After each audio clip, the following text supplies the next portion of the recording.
I'll give you another cash prize if you recap. Your recaps are good. Right. Yeah, well, I'm not going to claim that bounty. I was gonna say if anyone has anything they can offer me, I can DM you my notes to read for this part. All right. Big picture stuff going on Karth. Before even just the last session. We've met a bunch of different factions across the planet, including the Dawnseekers, seemingly as the main rivals to Larstown. And then we knew that they were marching towards Larstown to attack it. And Yeah. I mean, there's a whole lot of lore there and a bunch of different characters and intrigue and job offers and stuff we could talk about, but I think we can do that if it comes up. We then also met a community of folks called the Valley Rangers, and who did not like the Dawnseekers. They also nearby had a set of ruins with a bunch of ancient technology, and we went to that and were able to scavenge a lot of stuff, including harvesting parts from a centrifuge. Not without incident, though. It was kind of like a horror movie in its own way, almost like a haunted house sort of situation. And then, yeah, as of last session, it was that we were going to take all that stuff back with us to Larstown, which we had been away from for quite a while. Now reading line by line, we head to the Big Head. We encountered an old couple who had been attacked by Dawnseekers. We brought them back to Larstown with us. We made camp in the mountains along the way. But the husband was killed by some corals. Larstown had been besieged but came out victorious. However, the MEF had fully secured the town, and the space elevator was broken, which is a big deal because that's our only way off this rock. We met a teen beggar named Ragnar Nakamura who updated us on everything. We visited the doctor, the robot Dr. Fayed, and we gave him all the centrifuge parts, which we had a quest we had started long ago, actually. And he paid us 70,000 space bucks plus 1 mortgage payment, is what my notes say. And then we went to the admin building to gain audience with the marshal. And he says that they'll get the elevator fixed if we resolve some things with the Dawnseekers escorting a prisoner exchange. Also, Radamant got tossed in prison. Yeah. And then other than that, I mean, Ross, you had made a note just in the update for this session and everything. Prisoner exchange job with the marshal, or whether we would try to go rogue somehow. Although I think none of us really had a good enough idea for what that might entail, so we might just default to doing, honest work. Well, let's just say right now that Chapman and Gus, you guys sit together. Let me find it. Vinfall, Tabernos, and you are back in the Desperado Karaoke Bar. Give me just a moment.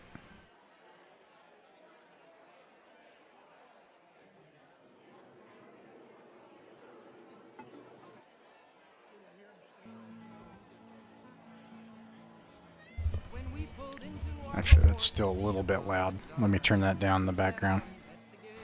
Jukebox running in the background, and Frances giving you her winning, only partially toothed smile. Everyone is trying to forget the fact that they're probably just going to die here. And, doesn't make it much different than any other day, I guess. -1 space elevator. And Radamant's in jail. You've got a job offer from the marshal. Was Radamant the one who was always flirty with the barkeeper here? Yeah. Yes, he was. These are dark times. He's dark. Radamant's a dark, dark person. He's got a lot of demons. So is getting Radamant out of jail part of the deal as far as doing the prisoner transfer? I mean, you can go let him get executed. I don't care. That wasn't made clear. But yeah, I should. So the last thing that happened is I believe you all went in to talk to him, and Radamant got a little mouthy around a bunch of people with guns, and so they arrested him. But then the marshal offered you a job, and yeah, we'll say that is part of it. The job was, I believe it was 150,000 credits. No guarantee that you could get off planet, but the marshal's basically saying, look, if this war is lost and this place is overrun, there's no getting out of here anyway. And the idea is to bring some Dawnseeker prisoners, escort a convoy for a prisoner exchange, and do not ask any questions. No questions asked. It's part of the job description. And sure, yeah, we'll say that Radamant could go, you know. That he can go as in accompany us, or that he Yeah. can be free to do this? Yeah, he can. He could be. What would you call it when you're let out on jail? Work release program. Work release.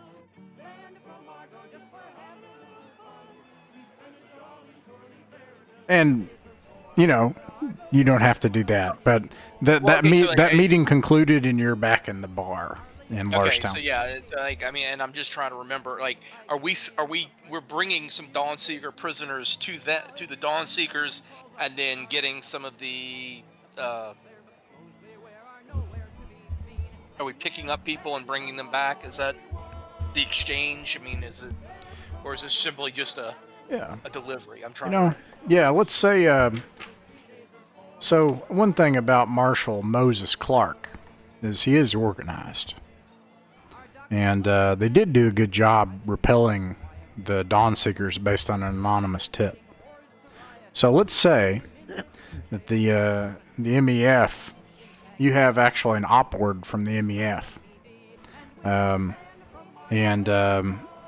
So you've got some details. You've got the 5 W's. One of the things is that this is just one way. There's a group of people. They're to remain... what's the word I'm looking for? There's like a convoy vehicle, and they are to remain in the vehicle and covered, and you are not to go into the cargo container they're being transported in.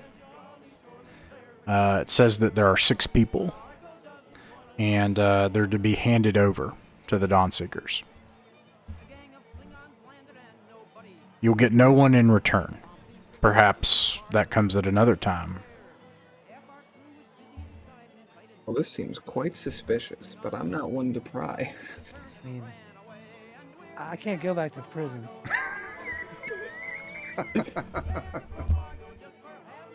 This prison changed me. You're only in there for 5 minutes. All right. We are down half our crew for whatever various reasons. Maybe they're all drinking themselves under just because of the depressing situation we're in. So, out of you two, and I guess I don't even know if Radaman is going to be here right now, but we can, meet up with him later and make sure. Does anyone have any strong suggestions for something we could do other than take up the marshal's job offer here? I mean, and being down crew, I don't like the idea of just going to go explore some of those locations, those odd locations we discovered along the way. I mean, they do have that ship graveyard that, is certainly. I do want to check that out further, and especially because it does have at least one small functioning ship. Semi-functioning, at least. Well, I'm going to say for today, we're going to try doing this job, but we should talk about what we think is necessary to prepare for this. I don't know. Do we have a destination, Ross? Is it just going to be to the spire that the Dawnseekers live at? It's 20 kilometers west of the Spire in open sands. Okay. So yeah, and he said that we're going to be provided a vehicle, but is that something that can transport all of us, or should we also bring our beetle camels with us? Do we think?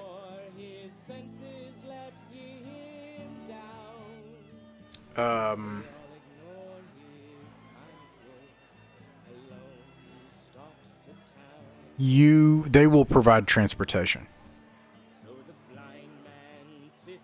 And just in case something happens, I do like this kind of setup, obviously. But just so we're completely free to allow anything to happen, why don't we say that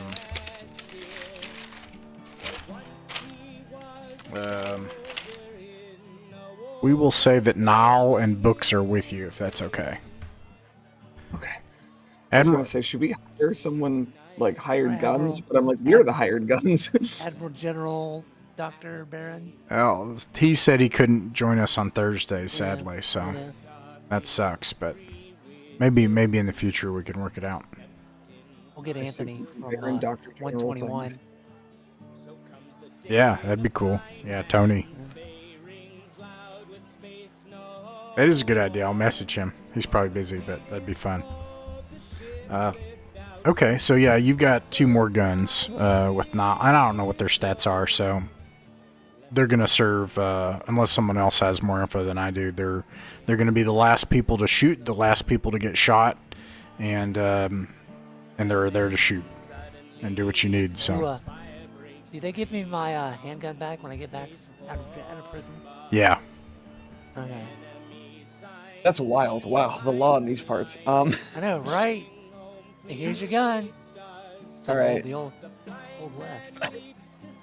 Fellas, does anybody want to buy any equipment before we head out or gather anything? What kind of weaponry are we packing? I have an auto rifle. I have a pistol. I just have a regular rifle and a revolver.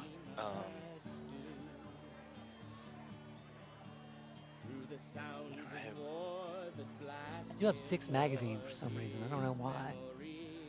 Why do you need 6 pistol magazines?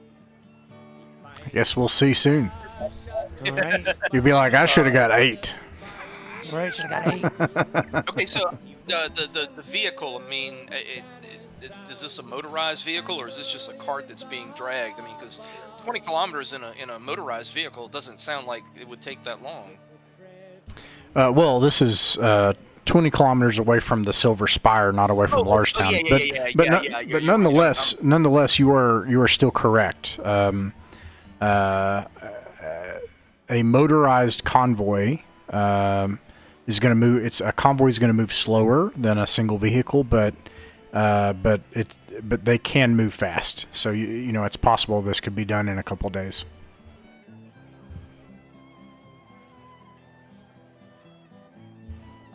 And they give you a squad of MEF to go with you.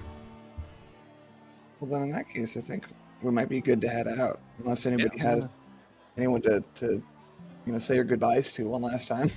Oh, I say goodbye to the bartender, the old woman. Oh yeah, because they let you out. Yeah. Yeah, because I'm like, see ya. I have a thing on my inventory says 4 spare teeth. That was from the ruins with all the weird old gizmos, right? Yeah, I think so. Oh yeah. Yeah. Wait, who got the cybernetic teeth? Didn't somebody get a bite or something? Somebody got an eye. Some dental modifications. I'm just wondering, like, do people around these parts need any spare teeth? I bet they do. I mean, I bet you could sell them to the bartender. yeah. She might buy some teeth. Yeah, I'm not sure, but Frances, she gives you a free meal, so you don't have to. I won't be subtracting the cost of living for yesterday and today. She looks at you and she has a sad look in her eyes. Well, in her one good eye. And she's. What's wrong? Well, I hope you make it back again. And she just smiles at you. Yeah. We've gone through worse. Yeah, you will. Yeah, you will. She goes back to work. Ooh. Let's see here.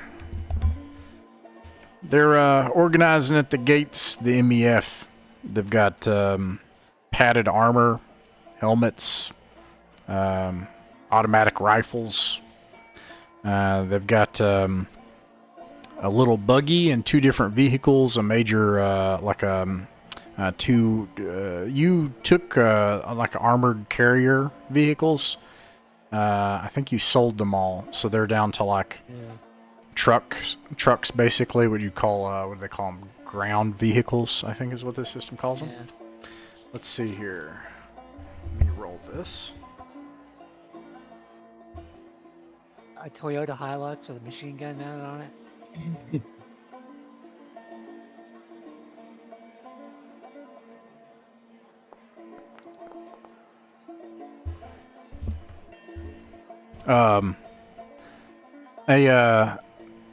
A group of people gather around and they're arguing with the guards. The Tiburnus, I think it's what did we say? It's blue. I think it's blue. Yeah, I believe so. Yeah, it has this. It casts this pale blue light all over the moon. You've come to know that the radiation from it is eventually lethal, without proper medical care and treatment for it. And these people are not dressed to be on Tiburnus, neither the heat nor the sand. Some of them are wearing shorts. Some of them are wearing nicer outfits. There's 6 of them. Some of these are older people. They don't look like they're from here. And you hear an old man say, "Now, the governor told me that there would be a tour. And we haven't gotten to leave the city ever since that disaster. And I am going to send a very strongly worded letter about that as well to, God, what is that water world named? She's from Tamani. And, they're basically like insisting on going with your convoy. Who is this? It's a group of 6 people from off-planet that were promised a tour of the planet and its facilities. The whole planet. They wanted to. What? This is all the facilities you need to know about. Is here in Lurstown. Yeah. Everywhere else. Do you say Yeah, that? it's terrible. This planet's terrible. Yeah, the sergeant at arms assigned to this task, you can just see like he's got like a visor on, he's got a helmet and stuff. You just see his scowling frown, just kind of looks at you pleadingly, knows that you've been assigned to them as travelers to guide this convoy. And so the old man turns to you and says, "I was promised by the governor." Was it the governor who was, or the marshal who is? Well, I mean, she may have passed away, but I paid for this. I have it right here. He has some paperwork. Oh my gosh! Did you take this up at the admin office? Yes. And He has paperwork for that too. And apparently it wasn't the marshal, but someone has validated that paperwork via a signature authority. Okay, so the governor's authority comes from Mani, who is the homeworld, and this is a colony. The marshal is a military representative, but he answers hypothetically to people on Mani. And the paperwork has a signature authority from Mani, so someone at the governor's manor stamped it and approved it without the marshal. so if I take a look at this with all of my vast wealth of expertise in bureaucracy, it basically looks like they're telling the truth that they are supposed to come with us, even if it's a terrible idea. Yeah, it's a terrible idea, and this looks like a fluke of basically, let's say that let's use our federal system, and let's say that you have a crisis that's local, but you have a signature authority from the federal level. Then someone at the local level, even if the local authority hasn't agreed to it, if you have the signature authority from the federal level, then they have to approve it. And so this is kind of this is a very unfortunate fluke. Yeah, but what do you all do about it? Ask more questions for them. I don't think we should take these people with us. This place is dangerous. All right, you want Carry a gun. you want a tour of the planet and its facilities. Why would that include this basically secret mission that's a prisoner exchange? Like, what's going to go out into the middle of nowhere as well. Like, out into the middle of the desert. It's not like you're stopped at an actual destination. One of the middle-aged women that's with them is like, a secret mission? Oh man, that's exciting.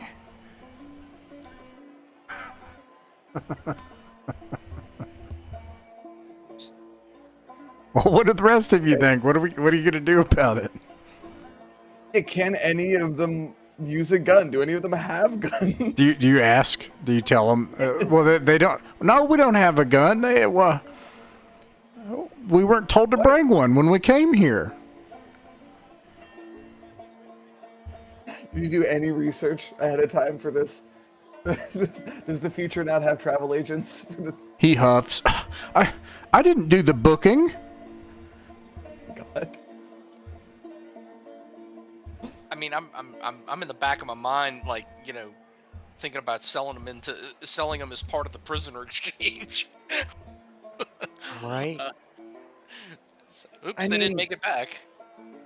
They're colossal idiots, but they don't deserve it. But I don't know. Like, if they cause problems for us, I just am struggling to understand their perspective. I'm trying to point out to them, like, look at Larstown right now. Look at how much damage has been done. You're in a war zone. Why would they you were fighting here.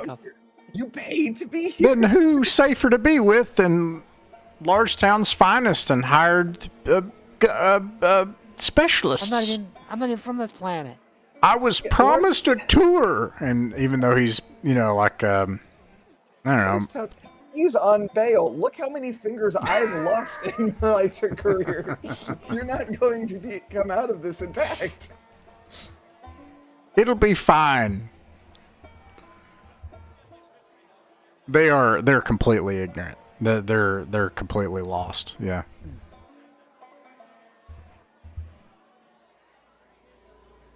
No chance we can just say we don't have room. I mean, you could totally just rebuff them. You can say no and leave. You can do whatever you want. Yeah, I don't think we should do be you guys think we can give them the runaround? Like tell us, all right, we're gonna set out from that side of town once we have all of our stuff in, like our gear packed and all our vehicles and everything. So you guys gotta meet us over there, and then we just leave. Yeah. You could do that. Yeah. You do you do that? You say, all right, we're gonna meet over here, etc., etc. What do you think, Tim? Yeah, we leave at like 5 a.m. Noisy people are a liability. All right. You leave the tourists.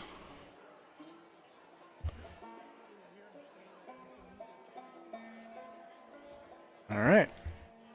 And you head out the gates in your convoy, your small convoy.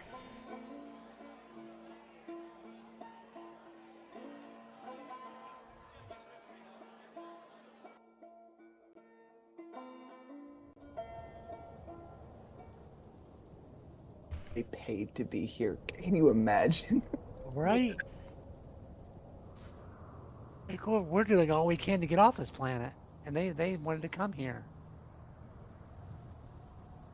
What kind of idiot tours this planet? Damn it, I booked a trip to Ukraine. I want to get a tour. Yes, exactly. I'm going to North Korea for the summer. I don't know who I am. They had to have arrived before the space elevator was destroyed. So they've been here long enough to have lived through the battle and seen the space elevator get destroyed. And is it really lost on them that they're stranded here until that is fixed? Like, the gravity of the situation they're in. God. You leave just outside the gates to an old abandoned road. This one you followed, winding its way to the southwest of the ranch. The sergeant at arms takes out some binoculars at the assembly area, just outside a security area, and gets to a high point, looks around, and says, "Sir, we're gonna have to be. I suggest that speed is security. Our best bet is I to agree. have whatever is in that sand not catch us out at dark. We may have to bivouac one night, but if we're lucky, we can make it by sundown and bivouac just halfway back in the night."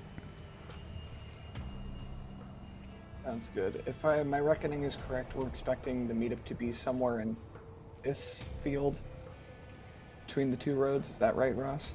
Yeah, he gets out like an actual Mercator-style map, and looks at it, and he's like, "It's somewhere this-a-ways," and he points in like a 60-degree direction that way. That's a wide range. Okay, well. Hopefully we get out on the open sands, we see anything coming kicking up sand dust. That includes things we ain't looking for. I reckon we travel by road for as much of the journey as we can before going off-roading. All right. Can you get me the kilometers per hour of a ground vehicle? A ground car. And while you do that, I will set up.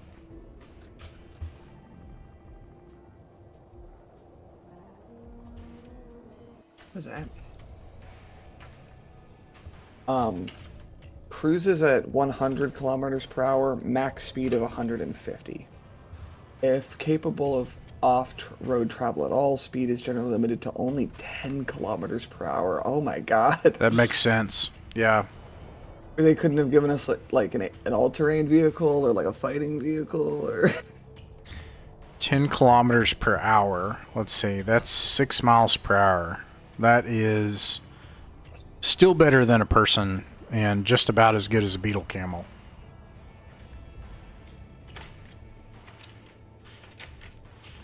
Get the... Hold on.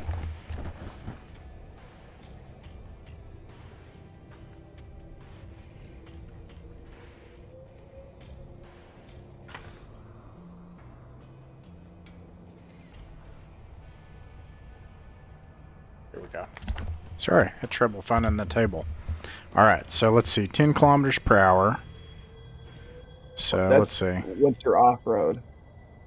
But Oh, this 100 and 150 on the road. This is definitely not like when I say this is a road. Okay, yeah, I get you. However, In general. the thing about having vehicles that can travel at such a pace, this is going to be one watch, which is where I'm going to drop it and see, boom, right there. By traveling this road, you can, in short order, see halfway between Larstown and the Silver Spire. And it's about the same distance off-road, 20 kilometers to the west. So that's one watch. Let me see if you encounter anything. And you don't, so you make it out into the open sands. And you made a pretty good decision, because by using a linear feature, you were able to navigate. And you make it out 20 kilometers west of the Silver Spire. And sure enough, there are a group of Dawn Seekers here waiting for you. It's not hard to find, just like the Sergeant at Arms had mentioned. The traces of people trying to travel and survive out here. Campfire, smoke. They are camping out here away from the spire as well. They've got their pale skin. They have that weird hairless kind of feature to them. A slight blue tint to their skin. And all mostly emaciated. Black attire and a weapon that looks like it's a single piece that each of them are carrying. And let's see if they're happy to see you or not. They're very happy to see you. Desperate to see you. They come out. Yeah, and in fact, they come up and they bow, and there's a desperate look in one of their eyes. In fact, a hungry look. They look at the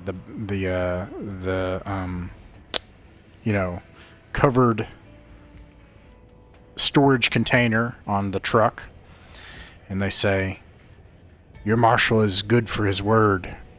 And then you hear muffled sounds and banging inside.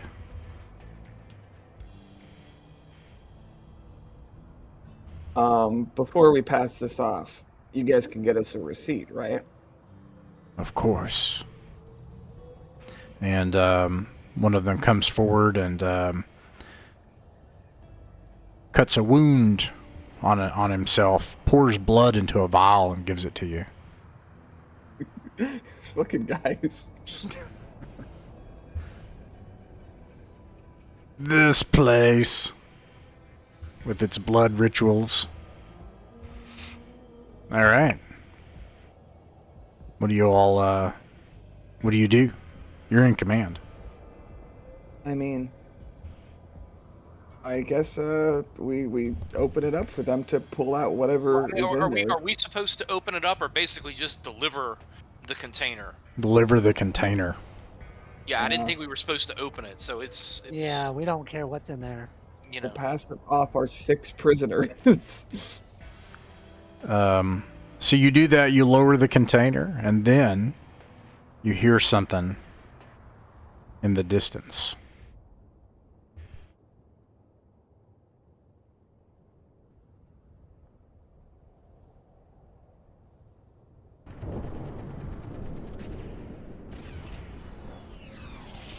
You hear a familiar noise, and the horizon out at the edge of your sight beyond the silver spire suddenly starts flashing and illuminating, and you can see crisscrossing things off in the distance. By your estimate, it's kind of far away. Is Like it? gunfire flashing, or Yeah, tracers, indirect fire, machine gun fire. Is it at the Silver Spire that it looks like it's happening? Beyond the silver spire. I mean, I'll still defer to the Dawn Seekers, like, you know, if everything's okay over there. They give each other a worried look, and they're like, "Let us complete this transaction. Thank you. Thank you. You're good for your word." And then they start loading the container that's jostling with contents and moans and beating noises on the inside of it onto beetle camels, and then they whip the beetle camels to like, "Go, go," and they start slowly trundling back toward the spire. I look at one of the I look at the MAF sergeant. Is that your guys out there doing that? That is not our weapon systems. They sound old. I hear the sounds of single-action rifles. Tech level 8. Tech level 6. Sorry. Tech level 8's like our stuff? Yeah, like our stuff. Yeah, right now. Well, Is not that- our problem. Is that the kind of stuff we saw the Rangers have when we met them? Yep, that's why the Rangers getting shot up by the Dawn Seekers. Or vice versa? Oh, or vice versa. I think the Dawn Seekers have this. They have better weapons than the Rangers. All right, and you were left there with this vial of blood The sounds of battle far off echoing in the distance, the ground lightly shaking, the sands just whirling past, as they always do, regardless of what's happening on it. What do you do next? Head back to town. We would be, if we went back the way we came, would we be driving towards the gunfire and where we're seeing this? No, it's the opposite direction. Oh, okay, okay. All right. What time of day is it after our journey so far? It's only been, so this is about 4 p.m. local time. Hypothetically, if you push into the night, you might even make it home. I mean, that sounds like an honest day's work to me. Right. But if you guys had anything else you wanted to do while we're out here, or if you want to go check out what all that cool gunfire sounds are. I don't think so. I don't want to get near that. I want to get paid. Man. Good call. All right. I am going to, at every single turn with this marshal, ask them, so does this get us closer to having the elevator fixed? Because that is my only priority. So yes, I would, let's head home.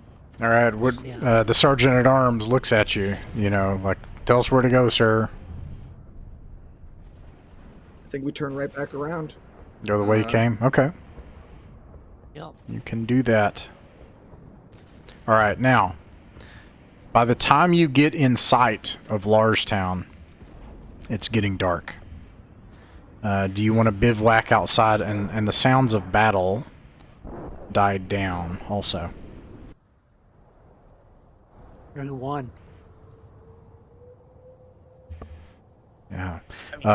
Do you want to push on through the dark or bivouac out? Let's bivouac, I think. Okay. I think that's an idea. These MEF people have night vision. Those helmets. No. Yeah. Yeah. So they set up camp. They have lean-tos that they jab into the ground, and they put the back of the lean-to against the wind and the sand so that you have some cover, attaching the lean-tos to portions of the vehicles. They cover a part of the vehicle so that it's protected from corrosion and sand blasting in case there's a freak storm.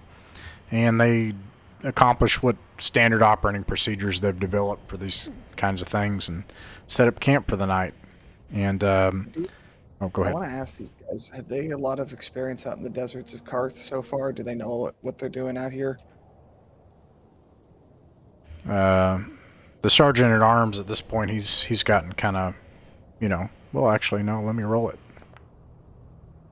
Yeah, right. He looks at you, he's like, I don't mean any offense by this, sir, but I don't know by what waters and tides brought you into this place. You're a traveler, aren't you? A free trader.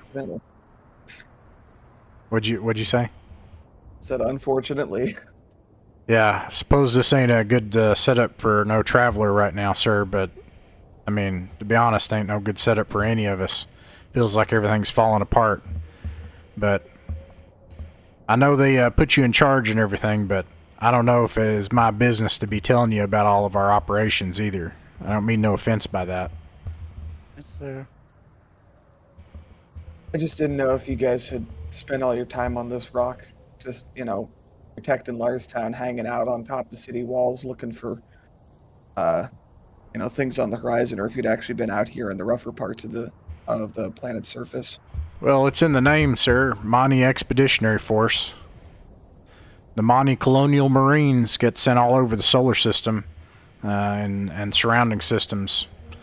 Sometimes we end up in a spat, either helping out the Federation or dealing with the hegemony tithe. They take some of our numbers year on, year out. Then you got that Empire, those pointy-eared bastards. If you ask me, that's what we really ought to be worried about out here. If we even get Really? out of here alive. Well, hell yeah, sir.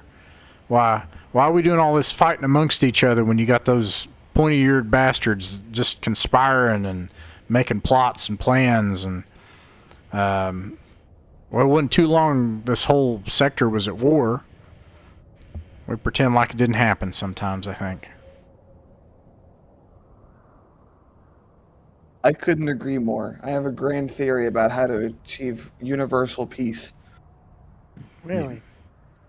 Yeah. Yeah. What you need to unify people in conflict is an outside enemy, right? Someone else who's bigger and badder that you need to all rally around being able to oppose them. Like you said, why are we all fighting here on this planet when there's those assholes are out there we should be worrying about? But then you do it with them as well. You find some bigger and worse enemy that you can unite with them against. You just keep doing that all the way up. Is that kind of thinking what gets you all that money? I got a theory too. He points to his assault rifle. After a fashion. The blue light of the gas giant rises with daytime, and you're peacefully able to make it back into Largetown. All right. Oh. Come on. There we go.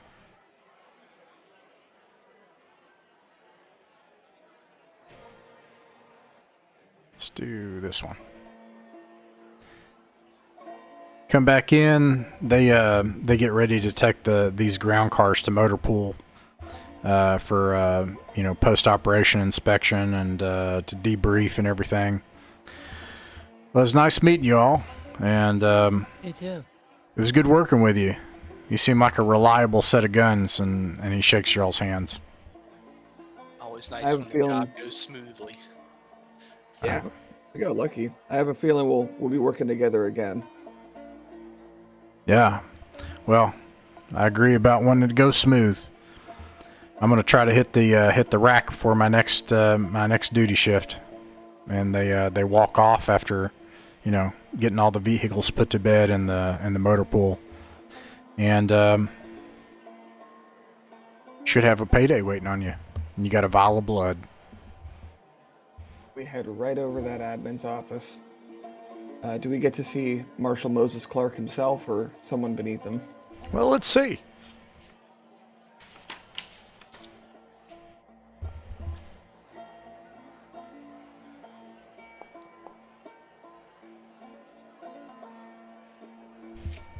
You pass by statue of Large Tanaka. His hand almost like welcoming you back into the city. People are kind of living here as if, things are kind of dying off, and despite the blast marks and carbon scoring and craters on the north edge of the town, and the gaps where they've put in makeshift security checkpoints and mended the walls. Life here seems like it always does. You get to the governor's manor, and the guards, it doesn't take long for them to get word back to bring you in. And it is a domed palatial home, retrofitted with majestic crumbling white ruins. A fountain softly arcs inside a misted vine garden courtyard on the other side of the wall. There's a large water tank, office, a desk, a man in combat armor with a buzz cut. Let me find him.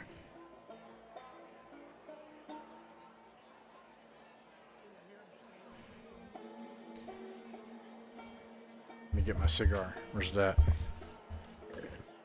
All right. Well, you have something for me? We'll toss him the vial of blood. I ask him if he's ever actually had the pleasure of meeting one of the Dawn Seekers himself in person. I met some of those blue screen freaks, yeah. Yeah, they need to eat more vegetables. But, Yeah, they could do with some seaweed, I think.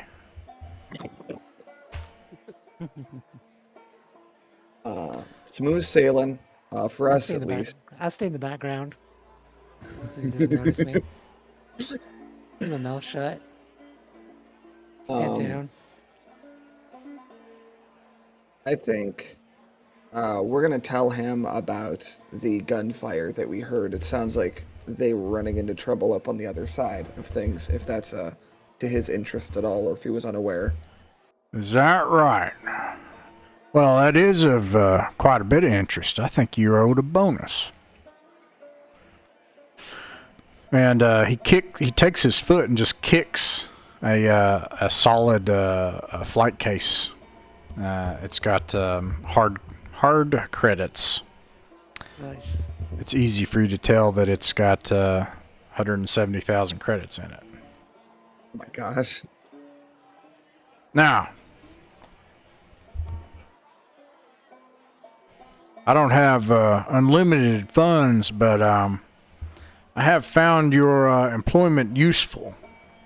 So if you're interested in more pay while we resolve the space elevator issue, I do have more work.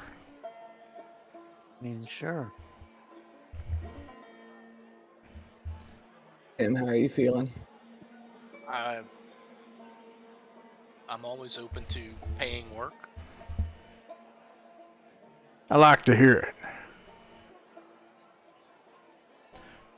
My boys, they keep a pretty tight grip on this town during hard times. They do a good job. I trained them well before we left Monty. They were ready when things got hard here. Unfortunately, some of the people that live here are not quite made of the same stuff. They cause problems. Those problems have been getting worse ever since our dear governor passed away. Ever since this war started. Now I'm gonna bring an end to this war. It's gonna be alright. And then we're gonna get this space elevator fixed. And we're gonna get rich. I got a plan. But in the meantime, I can't have ne'er-do-wells putting a crimp in that plan. So I got a list of names. And then, of course, anybody you bring in of your own accord is a little bonus, too. I'm just thinking about what a terrible idea it is deputizing Radamant here. Give me a badge. Give me a badge. Give me a badge. Unless, I don't know, maybe that's the best kind of, like criminal rehabilitation, is that like Right? Make him a cop. yeah.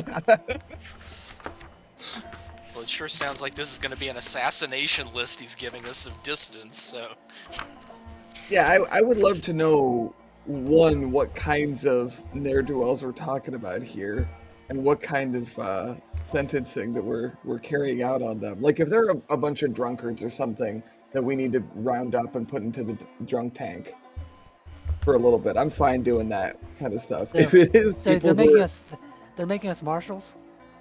if they are just like political dissidents and we're like a death squad, I don't think I want to do that. Eh. You may have noticed that there's some distinguished company here on the planet kind of got stuck Yeah. here since the space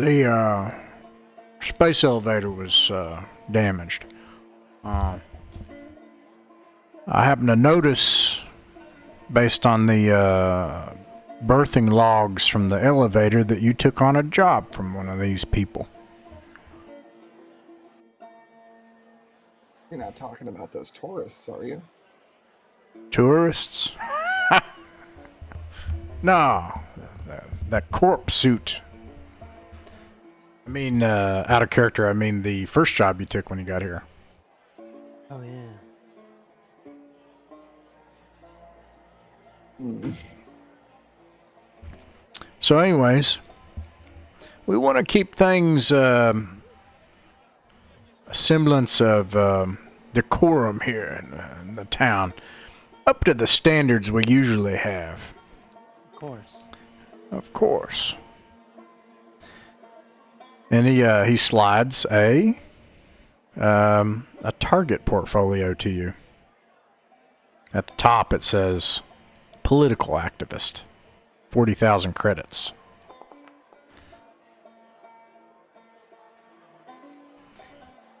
Client underneath that, the Brotherhood.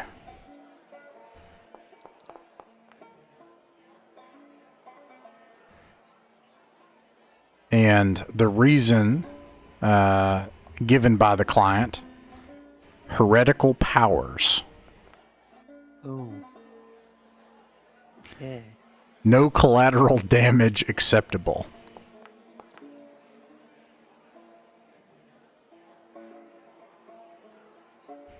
Target location headed towards the Silver Spire. We get badges? I guess that means Yes. awesome. This is the greatest day of my life. I assume they have like little plastic badges they give to kids when they come Like a over gift for to a events, child. when they do like. That's what they are. Do you mind if I confer with my crew about this offer? Take as much time as you have. As much as I have, which is not long. Let's hurry it up. Yes, And then sir. he motions that you can go out, leave the office, Yeah. presumably knowing that you want privacy, and you go around a corner and stuff. Yeah. Yeah. Look, all I'm saying is, this is the one chance we're gonna have to shoot people and not go to jail for it. That's all I'm saying. I'm just laying it out there for you. How is that a positive? Look, he just said to us, you want to shoot people and go to jail? Not go to jail? And we get But my- badges. My biggest concern with shooting people is not the going to jail part. It's the part where they're probably shooting back at me. I mean, not if we get the drop on them. Just shoot them in the back. Easy peasy. Lemon squeezy. Right. Russ, help me again with this. This is targeting a political activist for being a heretic? Heretic. Yeah, so digging a little bit more into the target portfolio. The profile of the target. Hold on, sorry. Put the mic down. 100.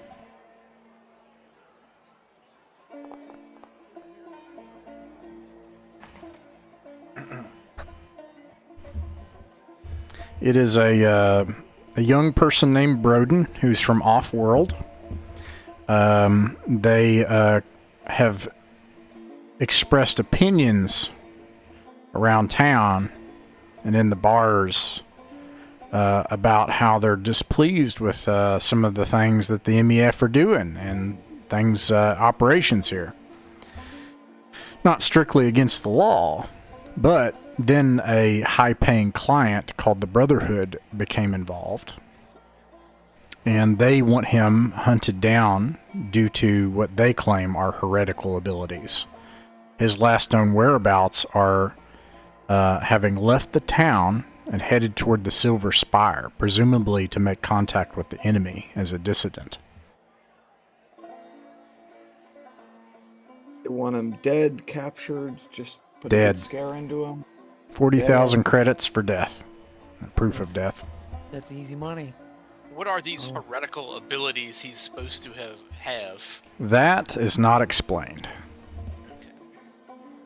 You know, So- optimistically, maybe that's just a euphemism for somebody who's got the gift of gab and is good at convincing people to believe their way of thinking.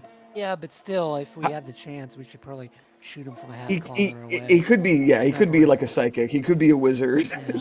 Yeah. He could make our heads explode or something. Yeah. That's why we shoot him from a half mile away. And make his head explode. Exactly. Well, you want to go for the body. We might need yeah. a head I for wouldn't notification. mind splitting the party and having someone get a chance to talk to him first, get a sense of who this guy is, what this is all about. Because I bet mean- there's more to this than just as simple as this portfolio makes it out I mean, to I be. could talk. I could talk to him. Have we I'm heard a of good- this brotherhood before? Sort of. But it's strange. There is a kind of ubiquitous monotheistic, although it's not exactly clear, like their theology. I say monotheistic, maybe a better word might be pantheistic, like a vague, all-encompassing kind of religion. But hegemonistic might be a good term to say, hey, this is the one religion, and that's kind of how they look at it. Chapman has encountered... Gus and Chapman have encountered this sort of thing before by a different name. Radamant would definitely have heard of... groups calling themselves the Brotherhood, which are like religious groups that set up, and they're very missionary focused, and they're usually very monastic, and they set up hospitals, and they do stuff for the poor, but they also act as like covert networks of information, and everybody knows that stuff gets passed along among the Brotherhood. But this sounds very different from that, so it's kind of odd, but Radamant would have heard of this. Of a religious group like this.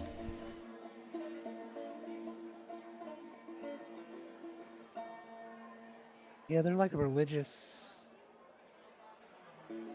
kind of a cross between a religious group and a organized political movement. I take it this is not like a publicly posted bounty. This would be a discreet offer to us as a mission we'd have to accept. Yeah, right. That's the thing, is I don't want to have to accept it and then be committed to seeing it through in case we don't want to follow through on it, depending on how it goes.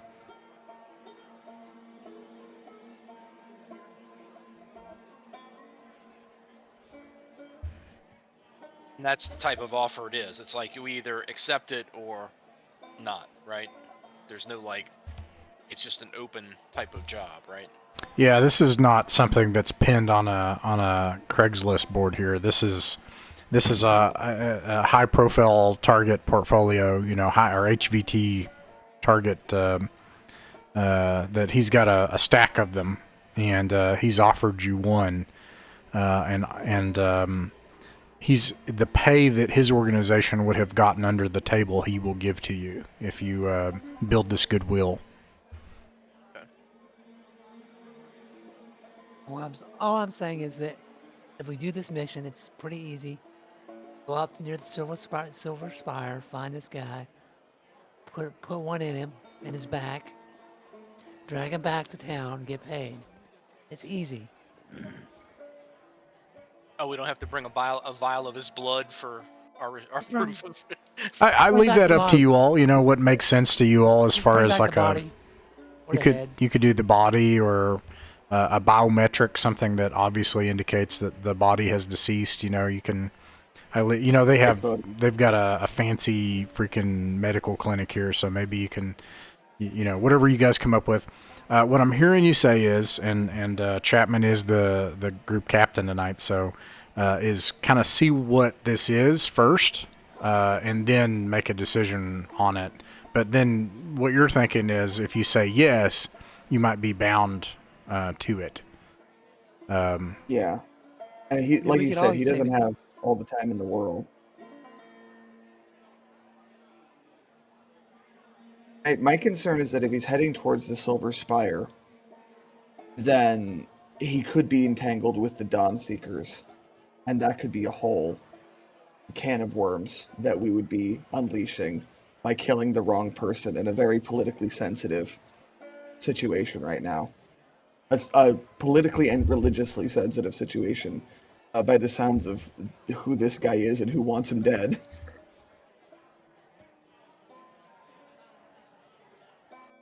I would concur with that. That's yeah, because I mean, if the closer he gets to the Dawnseekers, if we were to move against him in their presence, that may make them really hostile to us. Not that I don't want to be hostile to them, but you know, I do like avoiding getting shot. All right. Well, let's put it up to a vote. I think it's a tough call. But we've got 3 people here, so let's just start with accept the job or not accept the job. Unless you have any, clever ideas of a third option I'm not thinking of there. But Gus, accept or not?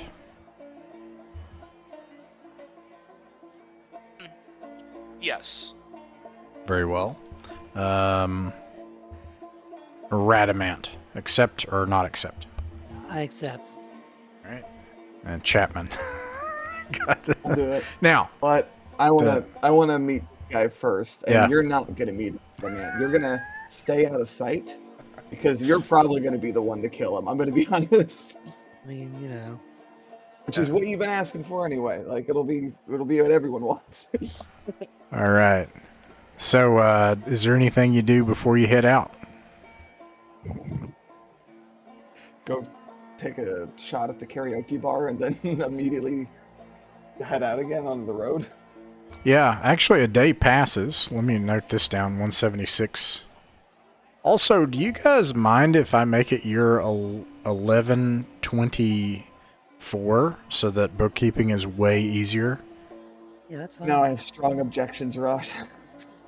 This will have meant that your exploits as a Darian privateer will have been more storied and long than we know, and you'll be quite a bit older. But yeah, 1124 that's just easy, right? Because that makes it our year, and then I can just like keep it.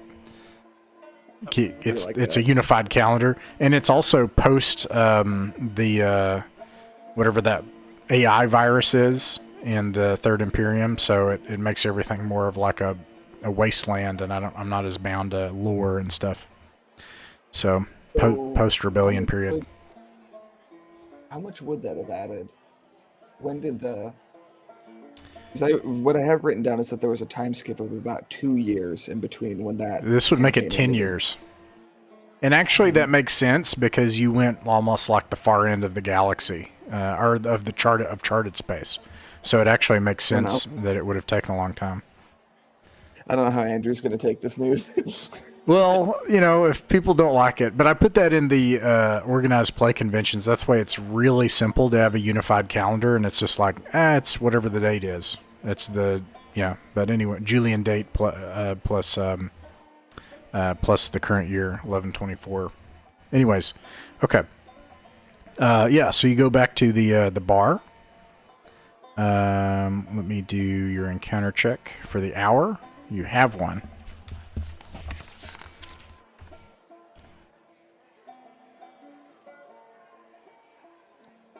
It is nighttime now. I forgot about that.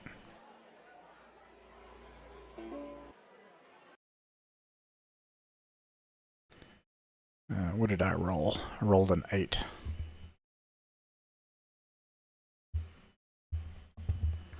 It's nighttime.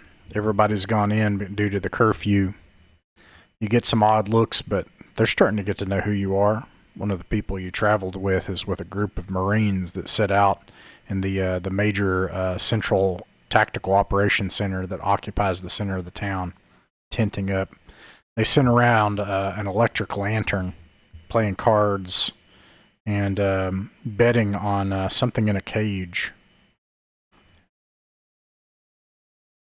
That's what you see as you make it back to get a night's rest.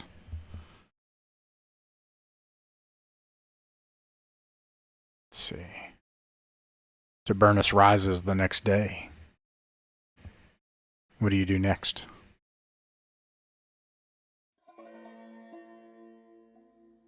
I guess we're gonna head out on the road towards the Silver Spire with some of our camel beetles. All right.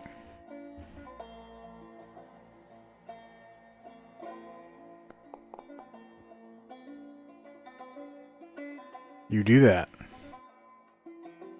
Oh man, look at this nice sign they made. I just noticed that. I just noticed it. Oh yeah. Oh, hey. A nice, Reminds me of Go ahead, sorry. Lars Town. welcome.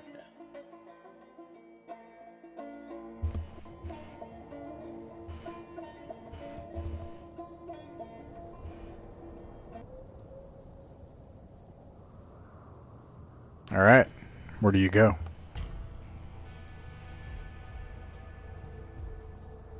I didn't think to think ask there's this, but was the guy, was our target Braden?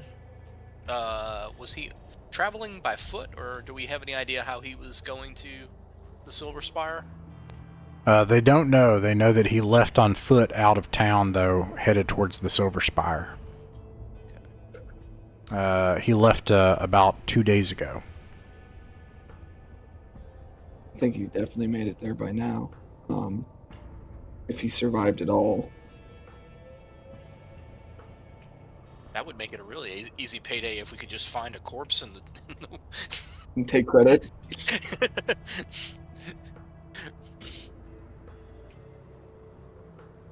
Alright, there's a road that heads southeast, or rather, there's one road that then diverges and becomes a route that goes southeast, and I think we're just going to follow that.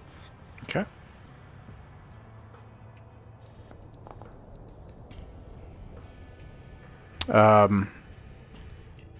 Heading out on your beetle camels, it's a uneventful, boring time covering your face from the blasting sand winds and the blue light that is all around you. So you make it about 4.5 hours into your journey. It occurs to me, well, no, these things probably... I get to pick how fast the beetle camels go, I think. I'm going to say that they travel at about half that speed. So this is toward the end of the day. And the Silver Spire is in sight. And night is falling.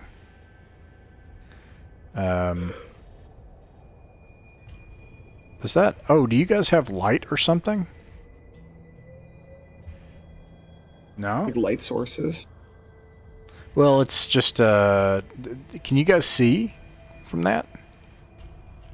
I can't seem to adjust your light, but whatever, anyways. Oh, on the VTT, I can see. I don't know about you guys. Yeah, I mean, I can see the Silver Spire, but I don't know that we have Okay. a lot of light sources. Alright, so you travel for about 8 hours, and then, let's see here. Chapman, you get a headache. A really bad one. Sing that, Ross. You start getting a headache, and then a tinnitus, tinny sound in your head. You feel nauseous. Let me see here. Like, we've been attacked by monsters or bandits or lawyers or something. Psychic space lawyers Oh, of the sands of Karth. You hear almost as if across a radio, distant. Can you hear her too? Can you hear her?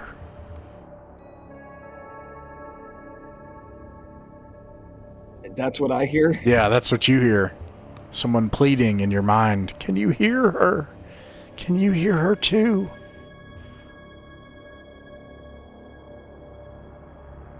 I guess I'll say it out loud in addition in my head. I don't hear no hers anywhere. You can roll a d6 as well for surprise. 4. 4. You're not surprised. Really? Because I feel kind of surprised right now. Yeah. Not very well concealed. From all of your, all 3 of you, your expertise in this. Not very well, very obvious are the paths this person has taken. You can see where they have tried to set up camp. You can see footpaths. They haven't even strayed from the road. By taking this path, you can see at the edge of your light someone stumbling, walking toward the spire. And Chapman, you keep hearing that voice in your mind. Can you hear her? Do we all have communicators, fellas? I got medium communicator. What about you two? I have a medium communicator as well. What about Radamant?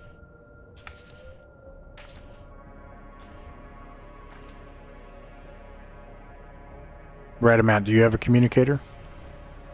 Yes. I have a radio. Gus and I are gonna go ahead and try to say hi to this person stumbling towards the spire. You're gonna hang back, and we'll get in touch with you to let you know if you need to come in guns blazing. Okay. Maybe set up shop somewhere. If you only have a pistol, though, right? Yeah, that's right. All right, You guys have you guys have Nile with you, and you have books, so you have a rifle that even has Yeah, a. I'll take. Yeah. Because Niles is then a take good sniper. He's got like a 4 rifle or Yeah, something, I'll right? take. Well, I'll tell you what. Since you Yeah, have but Niles we wanna- and you have the equipment and the rifle, I'll give you a +4 to hit for Radamant. If you set up a sniper position, spotter, rifle, all the things. If you want to. If you don't have binoculars, I will certainly hand my binoculars to Radamant to kind of. Yeah. Thank you. Act Thank you. as Yeah, spotter. I do need some. Yeah. Okay. When Chapman turns towards you all, by the way, there's blood dripping down his nose. I was just about to say, I'm gonna pull Gus aside and confide in him. I need you to know I'm hearing voices. And well, I mean, you did say that you said aloud what you were hearing, so. Yeah, and that I don't hear any. I don't. The voice that I could hear asked me if I think a separate voice, and I responded, "Well, no." What? This reminds me of what you guys were going through when we were at the Silver Spire the last time. There was some funny business happening, so hopefully it's just that. But I just, heads up. Yeah. I'm gonna blow my nose on this hanky. We're gonna try to get through this. Books start just seizing- mutters, "I Yeah. told you so." I'm not just crazy. If I have a seizure, I would appreciate if you can drag me out of the line of fire if things get ugly. Find Alright. a stick that you can bite on so that you don't swallow your tongue or something. So let me make sure I have this straight. So Radamant's going to set up a sniper position, and he's on a communicator with Niles' help as a spotter and the rifle, blah blah blah. And then you guys are going to ride forward and try to meet this guy. Right. Yes, we are. All right, you do that. So I guess I'm going with you guys. For now, Well, I mean, yes. you're gonna. I mean, Although- you're gonna stay, within rifle shot, essentially. Okay. Yeah, that's fine. Okay. And I'll have. oh, go ahead. Yeah, I'll have them take the shot if I see anything hinky going on. And I take that back. Unless something evolves or complicates, having set up this fixed position, as it stands, you wouldn't even roll to hit. You're confident that you could just pop this guy like a melon if you needed to. It's just not going to be that hard. Okay, so you ride out and you meet this young man. He has a bluish tint to his skin. You can even tell. It has an odd look to it because he doesn't have the aged, weathered, degenerative look that many of the inhabitants have. It's clear that he's from off-world, and yet he has a slight blue tint to his skin, a wild look in his eye. His clothes are ragged. It looks like he barely would have made it to the Silver Spire. It's a miracle he's made it this far. And you hear both in your mind, and this headache makes you almost bowl over and throw up. You both hear in your mind, and at the same time, Gus hears out loud, "Can you hear her?" Is that coming from this young man? Yeah. Yeah, I mean, he's saying it both audibly and telepathically, I guess, for lack of. Yeah. If I can maintain my composure, I'd like to flag him down and say, "Howdy there, traveler. Mind taking a rest here on the side of the road for a minute?" He does. Offer him a sip from my canteen. He greedily takes your canteen. You can tell that he's dehydrated, has heat exhaustion, probably radiation sickness as well. I tell him, "You must be crazy to just be out here on your own, traveling on foot. It's a good thing we ran into you." Everything all right with you? I don't know if I'm crazy. I might be crazy. I came here because I heard about this thing they have here. I hear stuff sometimes, you see, and it kept happening. But they didn't want to tell the hegemony, my parents, and I didn't want to keep being a burden. So when I heard about the drug, I thought maybe I could find a solution. I just kept hearing things, and I came here, and now all I hear is her. And you can, Gus and Chapman, you can hear, you hear skittering nearby, like tiny, like sand beetles, like tiny, not even those sand beetles. I know there's like the big ones. I'm talking like insect size. And it's like a little stone here, a little stone there. Just little tiny pebbles shuddering nearby. How close are we to the Silver Spire? Within eye shot, you are 20 kilometers away. So that would take you 4 hours of riding in the night to get there. I'm going to go out on a limb and guess that the Dawn Seekers probably don't have anyone positioned out here who could be watching us right now or having any guns trained on us. This blows up into an incident. I don't necessarily want it to be right in their front lawn. Right. I'll try to help calm this guy down and ask him if he can elaborate on who this voice is he says he's hearing. I tell him I believe him. I want to reassure him that, because I'm sure he's having his doubts about that. So trust me, I hear voices too. I mean, it's your voice exclusively so far, but the phenomenon is not entirely foreign to me. Okay, yeah, he just like vomits out everything he can as fast as he can, trips over his words. Hey, he says, yes, ever since I came here, I've been hearing her voice. She says that she's trapped. She says that, she's in pain. It's not fair. She says that, she's being hurt. Her family's here. Her family's, and look, everyone, if you've been in this one side of this sector or this solar system in Vinfall, the other, some person out here with their family that's languishing is not any different from any other place. So I wasn't trying to be a hero or anything, but I just can't get her out of my brain. And I know she's there. I know she's there, and he points to the silver spire. And at this point, you know, if you follow his finger back down and look around, at first it looks like maybe some dust has settled in the air. You realize it's actually rocks and pebbles. Some of the rocks are about this big, and they've started to float around you as he gets anxious.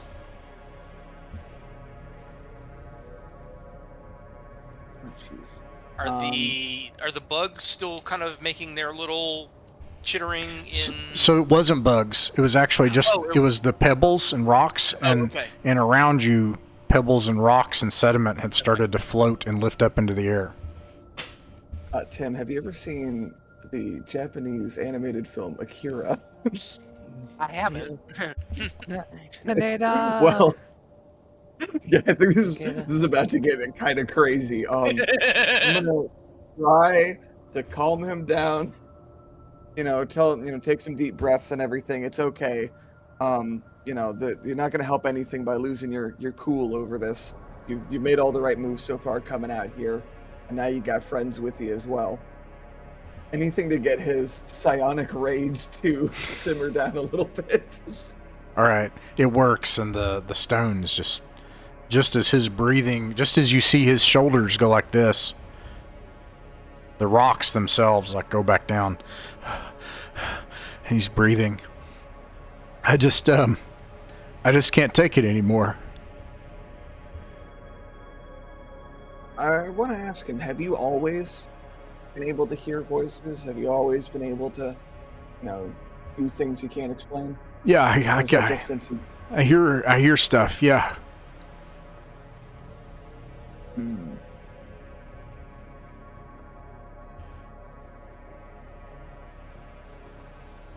All right. Tell you what. I was gonna say, ask if he knows who this person is calling out to him. Have they identified themselves?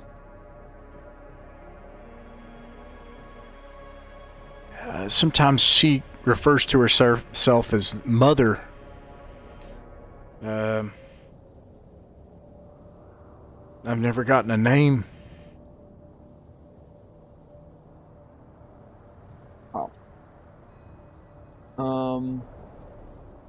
You stay here with the canteen. We set up camp right over there for, because we didn't want to travel through the rest of the night back over there. Obviously, we didn't come out here on foot either. We're gonna go grab a couple of guys. They're gonna get you a plate, and we're gonna walk you back there. But we need to make sure that the area is clear of any more circus beetles, because we've been getting hassled by them this whole trip. I'm lying, Ross. I'm trying to give ourselves a graceful exit from the local area. Yeah, he just goes along with you. No. You stay here with the canteen. Oh, okay. Yeah, you guys walk back, and yeah. Out of earshot, although I don't know if you can read minds, but out of earshot, I just want to say to Gus, you want to give Radamant the go-ahead? And whatever, I mean, like, I don't even know if I want to do it. Like, I don't know if we would have arranged like a physical symbol, or if just actually overcome as, take the shot. I'm gonna get. I don't know that we had necessarily made an kind of like holding up two fingers or something, like double This tap. is why I asked if everyone had comms. I just want to make sure that you're on the same page as me right now, because I'm about to give Radamant the green light. That's probably what I'll say. No, I'm okay with that, because I mean, he's no telling what kind of psionic attack he does if. Right. I'll get on the comm to Radamant and I'll say, green light, have fun, trooper. Radamant, all you have to do is not roll a 1 on a d6. Alright. So I did an initiative roll here. For something that's happening. Okay, yeah, in fact, it's greater than 3. So, what do you do? Dome him. he says that you can. Well, no, you probably don't even. You're just walking away and you hear crack, and you look back and you just see him slump over to the side, and that's it. I'm so glad there was not like a psychic explosion or something when his head blew I mean, yeah, up. let's go collect whatever body part or whatever we need to collect on this bounty. Let's make sure he's dead, because I don't want to find out that he has some kind of like regenerative factor or something Yeah. like that. Oh, go ahead. Anyone got like a knife or machete on him? I mean, I have my cutlass. I mean, you go back, for what it's worth, before we start cutting up cadavers and stuff. You go back and you're able to technically and very specifically and thoroughly identify that this is a human being who is dead. Absolutely and thoroughly and absolutely dead. Right. We run his pockets, see if he's carrying any ID or anything. Yeah, let's see. Let's see if he's carrying anything. Or is this who we... Pictures of his family. In the interest of his family.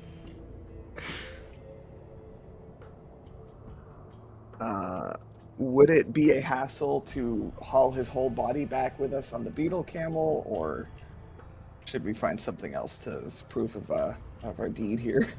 Well, okay, and the only reason I would be hesitant about that is like how much of a they describe him as a political dissident, like, but he's leaving Larstown, so like, did he have other allies in Larstown that we might not want to see that his corpse is being brought back? We would. How about we just take a picture put like a of him bag with over his his dead body? head. How about if I just take pictures? We just take pictures with his dead body, like kneeling beside it, like someone had shot a deer, and they take a picture of it. Oh, I hate that comparison. I mean, you got him. You can take him back. I'm sorry, I was looking up. There's nothing of value on him. He's, yeah. Pictures of his girlfriend, his wife, and kids. Don't even ask those questions. We're gonna put a sack over his face. His complexion is already different enough traveling through the desert that he probably won't even be recognized by any locals from Larstown. I'm pretty sure he was hearing the same voice from within the spire, deep under there, that whoever it was in our group was hearing when we were there as well. They're doing something awful. They're, I don't know, siphoning power off of some, poor soul with their high-tech mumbo-jumbo they got going on. Man cannot live on kidneys alone, I guess. That's right. So let me just ask something. Add a character from the... Does the crew feel different about Radamant now? Because you killed the guy? Is it like cold-bloodedly just like shot him? No, I mean, Well, I gave you the order. I mean, we all voted to collect this bounty, so And I bet you probably won't even go to jail for this. That's right. Nice and legal. And this time, it's legal. All right. Do you guys bivouac, or you try to make it back during the night? I think we're gonna bivouac again. Yeah, let's bivouac again. All righty. Who went to sleep next to the corpse? No one has to sleep next now to my the opinion corpse. of Radamant might change. Curl up next to it. All right. Next day, you're able to make it back. Dead body flopped across, what's her name? Across, Bluey. airlock. Yeah, Bluey, maybe. Yeah, Bluey, actually. We can put it on airlock because the smell can't get any worse. Yeah. That's right. Yeah, true. And, yeah. You make it back to Larstown. Safe and sound. Let's see here. And how much is that reward? 40K, I think. Yeah. That's an easy 40K. This is the most productive session we've ever had. Yeah, for sure. Except for the time that we smuggled all those drugs in. That's true. And That was pretty damn Also, hard. and the only three and players. oh, go ahead. Sorry.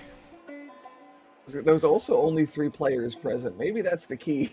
Yeah. All right.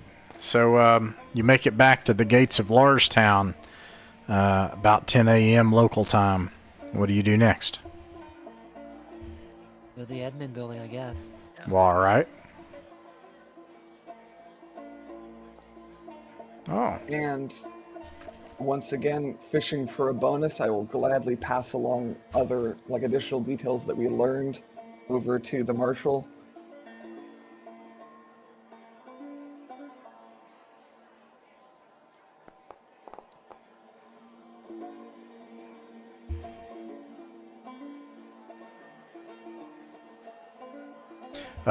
As you pass Lars this time, there's a man who is he's thin in every respect except two.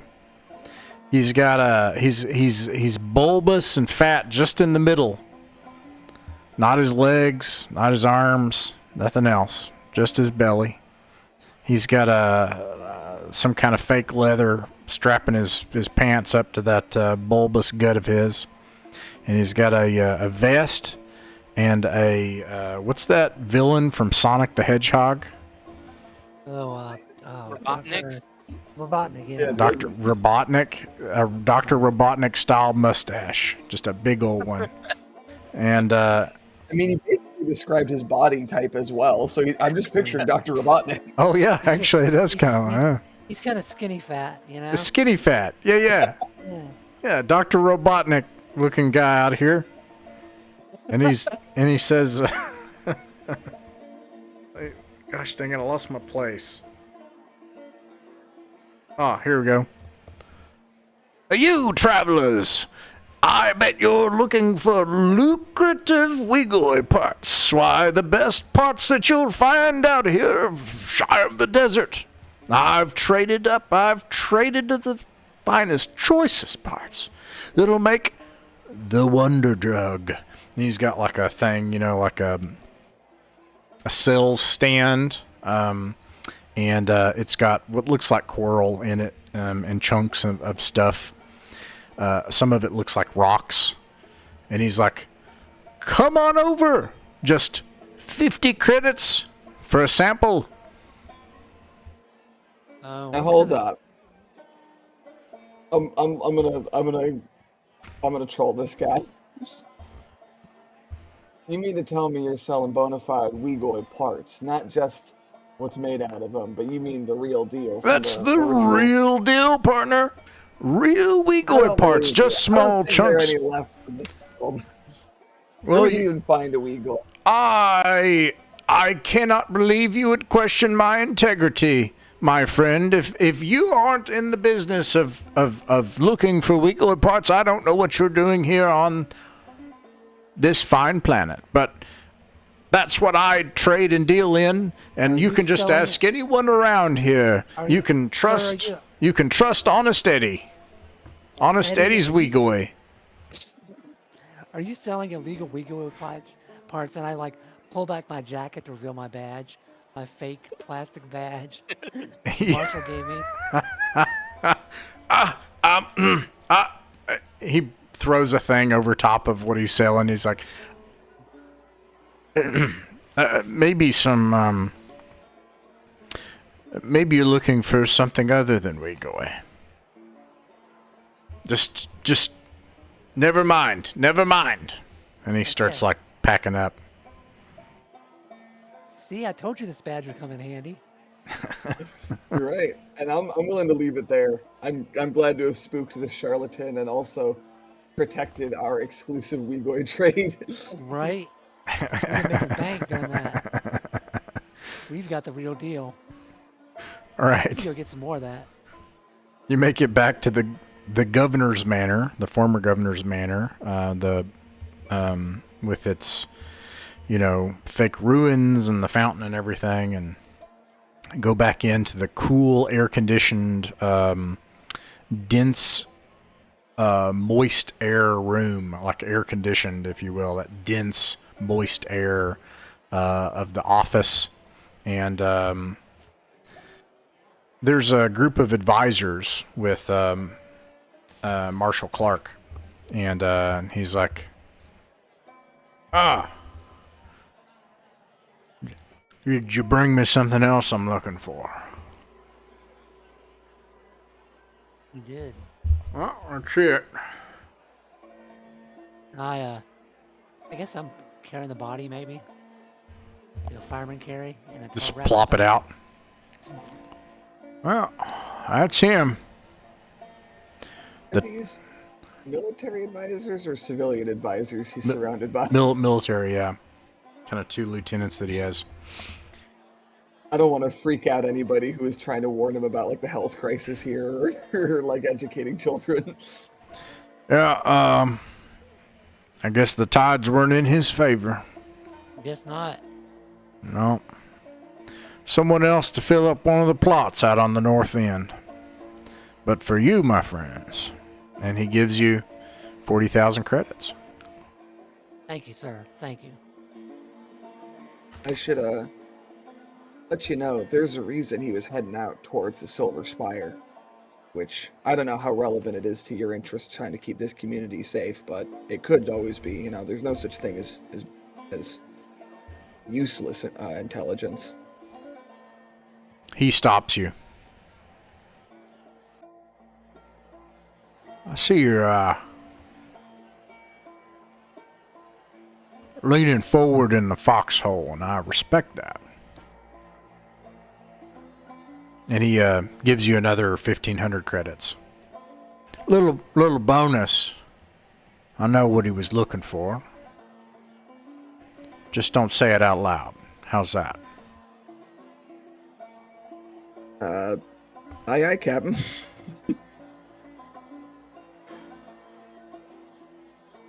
All right. Yeah, this deal's working out good for both of us. Yeah.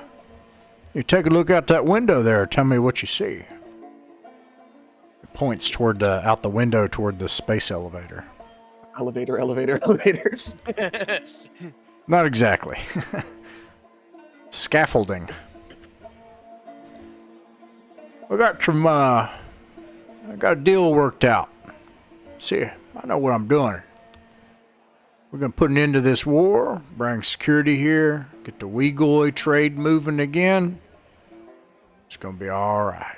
And then you'll be right back with your ship up in orbit. That's tethered up there. And then,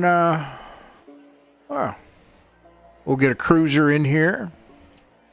Get some trade ships in from Monty, other parts of the solar system. And then they'll figure out there ain't no more of that stuff here. Then I'm getting off this planet, making my pay. Everybody will be happy. Let's be honest. You know it. He goes out past the waterfall, smokes a cigar, spits, motions toward all the people. He's like, this place is done for. You knew that when you came in, didn't you? Yep. Yeah. Yeah, you're not idiots or you'd be dead by now. We're going to have to pack up. Don't tell anybody I said that. No, sir. But that's all right. Another 100 years, somebody will do it again. That's just how these old suns and planets, that's just how it works out here. Anyways, I got more work for you. By the time you come back from this job, that space elevator will be moving up and down. I think that sounds like a good idea. I don't know about you guys. Yeah, let's hear him out. All right.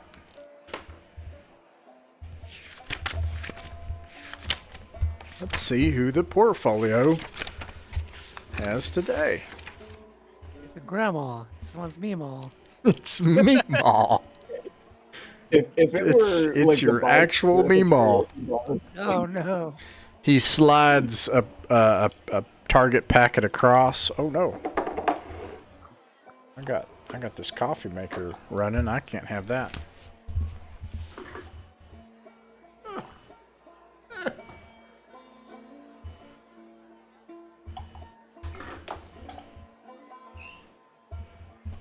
Crazy. The hotel coffee maker came on. No. The ghost of whatever out there haunts us already. Curses us.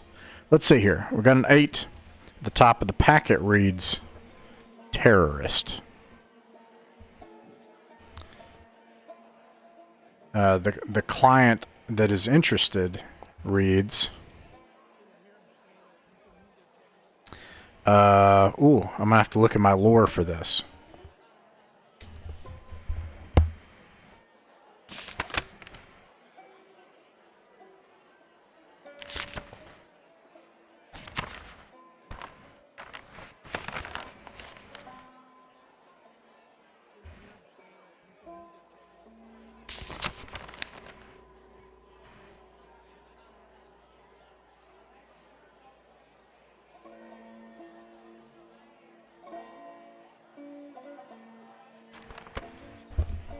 Traxicola.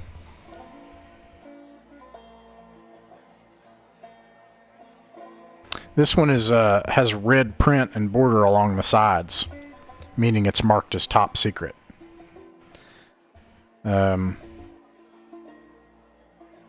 Traxicola is a very wealthy company and powerful. Has power armor on. Ooh.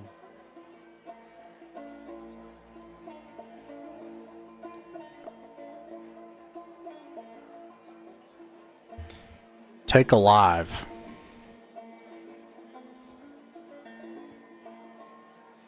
Who are we targeting? Just a terrorist?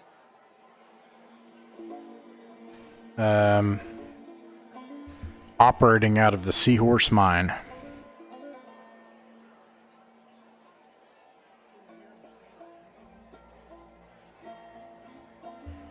Do we know where that is? That's where you found the expensive alien Okay. and the lawyer. And this one, I'm trusting you with this one. That's let me find it here. 300,000 credits. What happens if this guy ends up dead? Nothing. Except you don't get no money. They want him alive. Seas and tides only knows how he got his hands on some power armor. And he ain't caused no terrorism around here. This is an off-world job. You do well on this one, you might get the attention of somebody else. Ross, I got a question for you. Yep. On the matter of power armor. Is there another name for that the Traveler might use on any of Yes, these battle tables? dress. Alright. On Defender's armor, we got Jack, Mesh, Cloth, Reflect, Oblative, and Combat. Would it be that one, Combat? Battle dress is not on there? I'm surprised. Not Probably. that I see. It's probably combat then. I think it has a -5 to hit. Combat armor it's has. pretty rough. On the equipment, it lists it battle armor and I mean combat armor and battle dress are separate. Yeah. Fascinating. Oh. That is... We're gonna have to get our hands on like a laser rifle or something. Take that down. Well, or we find a more clever way, like we poison him or something like that. True. Battle Man, we dress. just killed that Wow. psionic guy. We could have got him upset and targeting. Right. Oh well. Okay, well, it's one step above combat armor, which is the highest thing that's on the weapons matrix anyway, so I assume we can treat it as though it is basically impossible to kill this guy just by shooting him to death. Not unless we have him, like, at our mercy and we shoot him point blank in the head.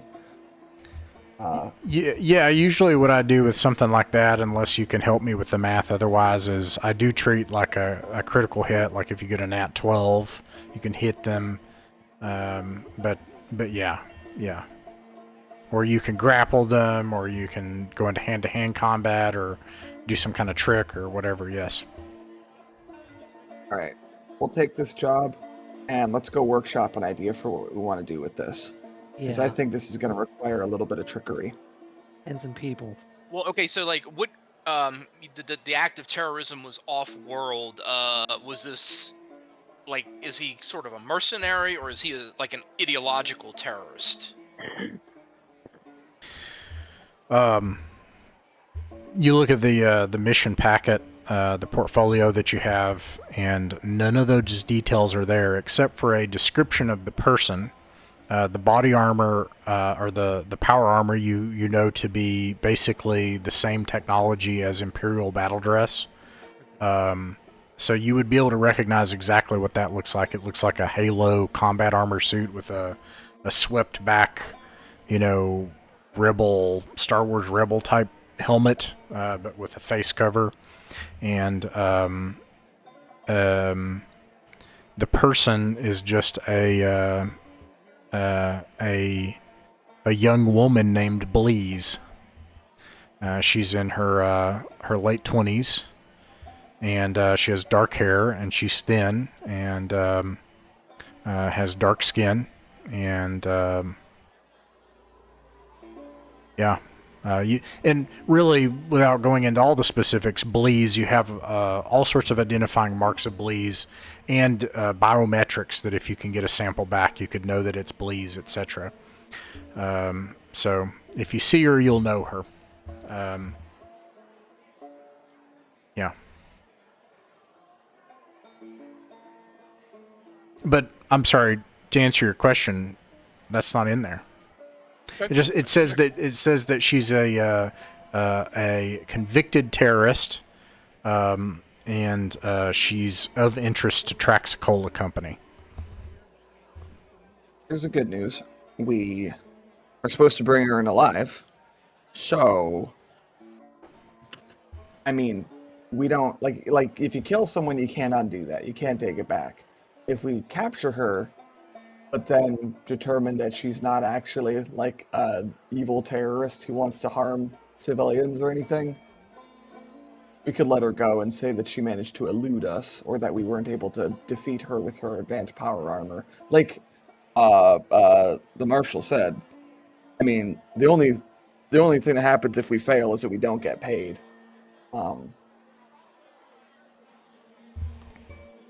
I'm just thinking, like, all we really got to do is figure out a way that we can indeed apprehend her.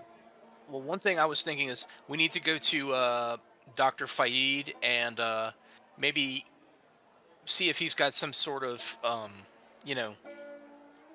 anesthetic type of substances that we could either, knock her out, if we could somehow befriend her and essentially poison her to knock her out, and maybe not the doctor. I mean, but that's. No, that's a good idea. That's something really to have smart. as a possible, take her alive technique. Tranquilizer. In Mercenaries book, there's a snub pistol, which has trank rounds. Let's take a look if we could get our hands on something like that. And it has look at my high comment. I can explosive always armor throw a piercing. net on her. True, you do have that net. It's Power also armor got. cannot defend you against that. Is there any kind of spray foam that would immobilize someone in battle dress? Kind of like, the equivalent of great stuff, but strong enough for, power armor. Do you have any ideas? I mean, I know there's in Mongoose, there's that kind of equipment. I think you have to be thinking low tech level retro future. Okay, yeah, that's. But you can, if you have any ideas, let me know. But like a wall rocket, maybe that'd probably take her out. Well, I just learned recently that this net of mine is 10 years old now, so it's probably not got a lot of life left in it. All right, so you want to go to the medical clinic, is that right? All right, you head to the medical clinic. It's been an hour, so let me do this. All right, no big deal there. And you go into the... it's got that Adobe style to it. And then you have the sterile clinical smell inside, doors open. The calm, composed, upright figure of Dr. Fayeed, the cyborg, the android, steps forward. Ah, hello again. I'm very pleased with our previous business. I can offer you additional business if you are interested. We were actually hoping to ask you for a little bit of help. I see. How can I be of help?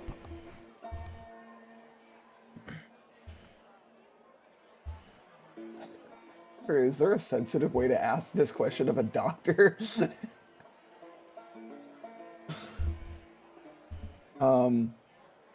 Would he be opposed to our profession of bounty hunting? Is that something that'd be frowned upon?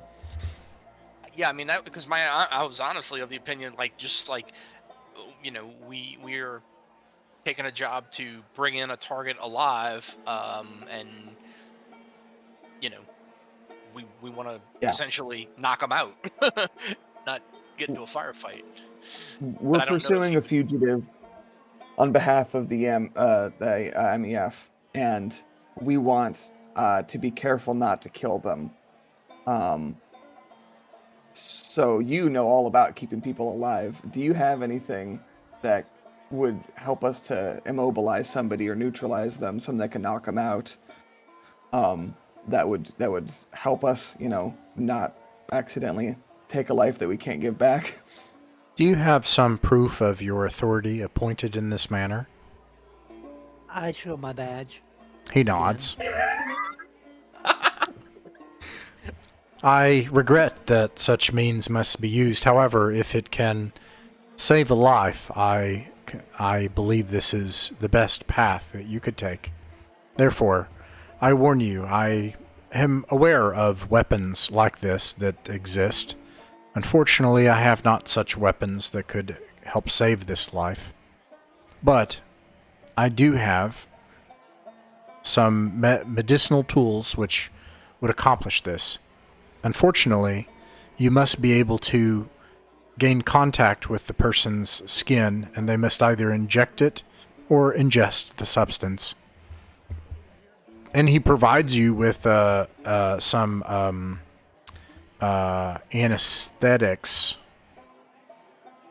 Did I say that right? I think so. That will thoroughly knock out a beetle camel if you need it to. Oh, that'll do But it. no lollipops. He gives you no lollipops. He gives you 5 of these, which can be either ingested or injected, and he gives you a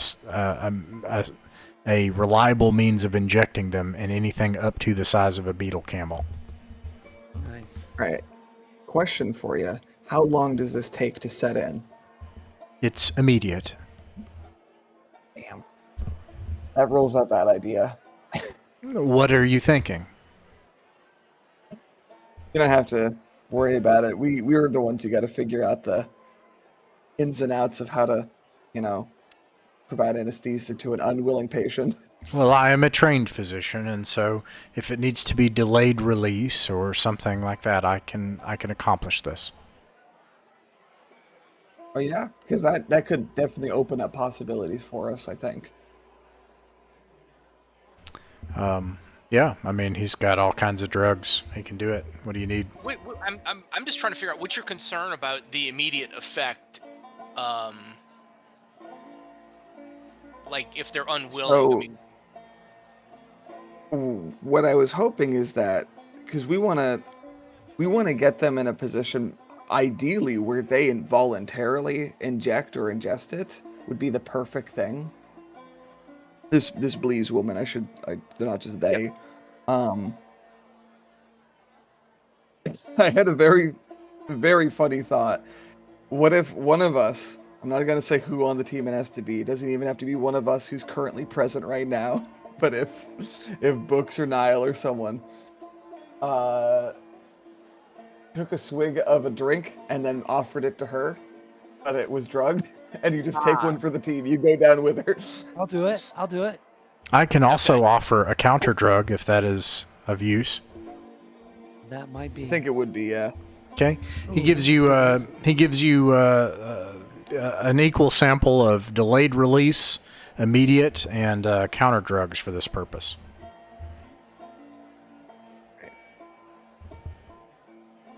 Can you imagine what this is going to do to my liver?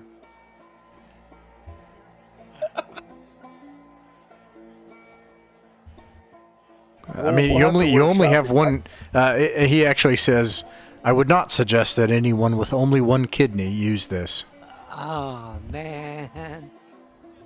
That really narrows our options in this team. That does for narrow some I reason. feel Yeah. proud of myself for the mechanical expression of having one kidney in the game. I feel very good about this.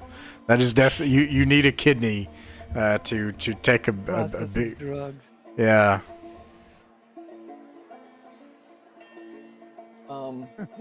Okay, well, I think we got what we need from the doc. We thank him very graciously, and we'll see him again later about work possibly, since he's done so good for us. Yeah. All right, he nods. I want a story to tell Bleeze when we encounter her. We're gonna see her at this mine, which we know has contained Weegoy, and she's being considered a terrorist by at least Mani and all of its government. Is that right, Ross? More like the sector, like this is there's these like little planetary governments, and then there are corporations, and corporations. There's a word for this, and I don't know what it is. It's the idea.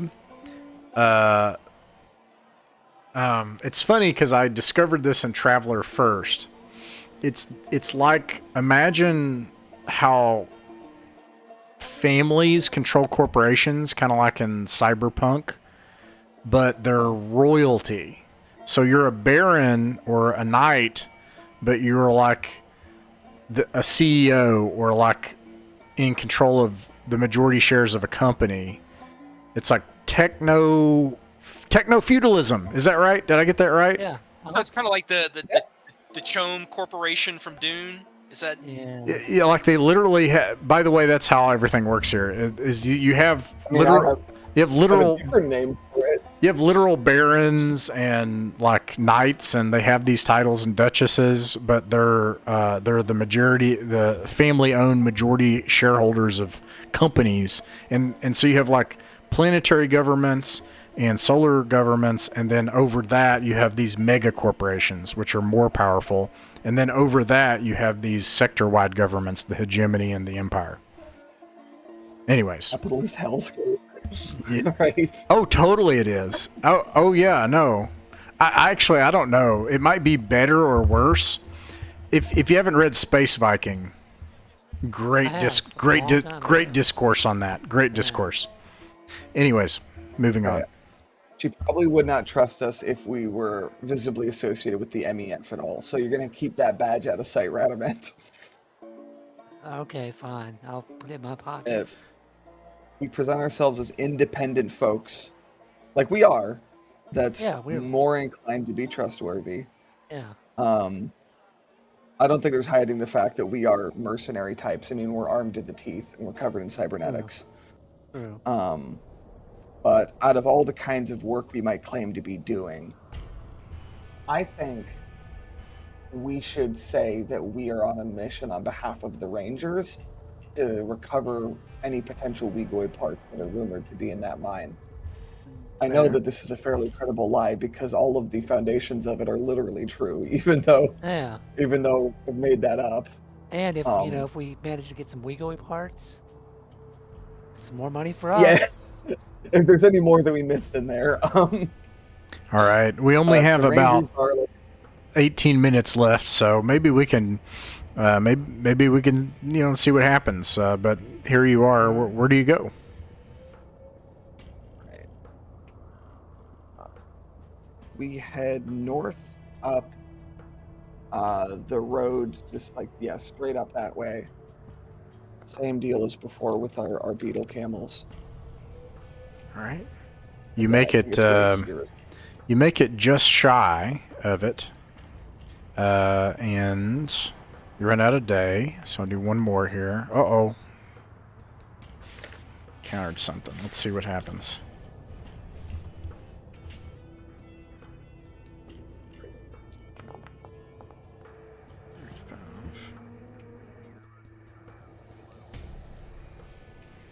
Huh. You don't make it to the mine. You see a portafire, a stream of smoke in the morning. Let's see if they're surprised by you. Roll a d6 to see if they're surprised. You are not, thanks to their smoke. 2. What'd you get? 2. A 2. Okay, so you are not surprised and they are not surprised. You see them gathering everything up, and then you see someone in power armor fleeing.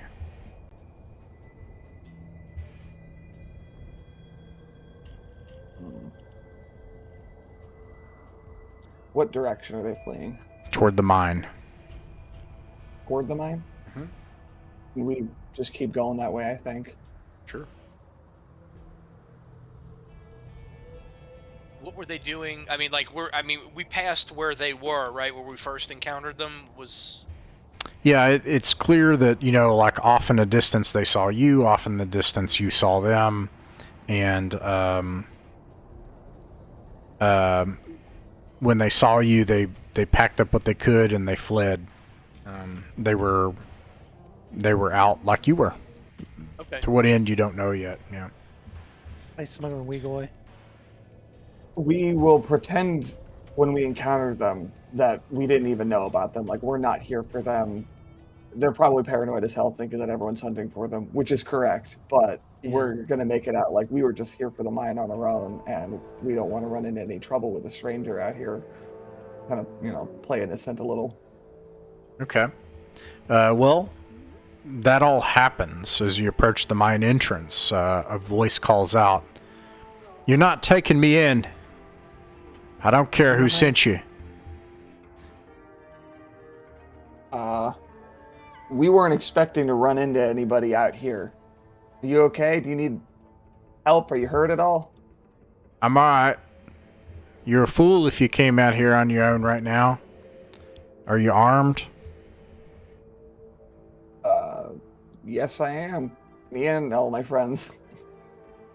You're probably not armed well enough, and you know, you hear the mechanical, the gentle whirring of high-tech power armor as someone strides out into the open, a colossal fighting machine, you know, 6.5 foot tall, clad warrior. It has been a long time since any of you have been in or seen one of these suits, except that you've seen this suit before. It doesn't have the green olive drab appearance of the Imperial Marines, the Royal Marines.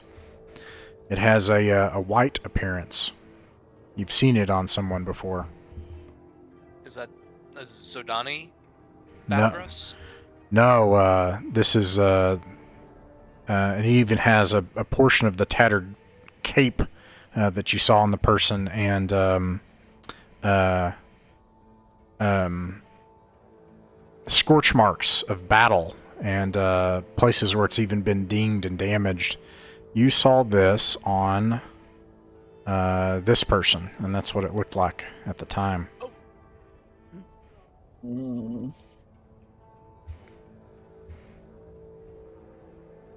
She says, "You might as well not even try anything with those guns." She points to I can't remember what they're called, but there's like a personal plasma launcher on these things. PPG or Yeah, I can't remember, you know. And she's just like, "Don't even try anything." But you're probably in more danger than I am out here by yourself. We're going to play innocent. I'm going to be like, wouldn't think of it. You're not robbing us, are you? Because he's basically like pointing weapons at us, right? Like, we got every reason to be scared of her. Right. I ain't got nothing to... It wouldn't do me any good to rob you all of anything. I don't mean nobody any harm. But we do have a problem, I hate to tell you. Thing is, I can't let anybody know I'm out here. So, before I use this thing and pop your head like a grape, I need you to help me know that you're not going to be telling anybody where I'm at. Ma'am, I don't know who you are.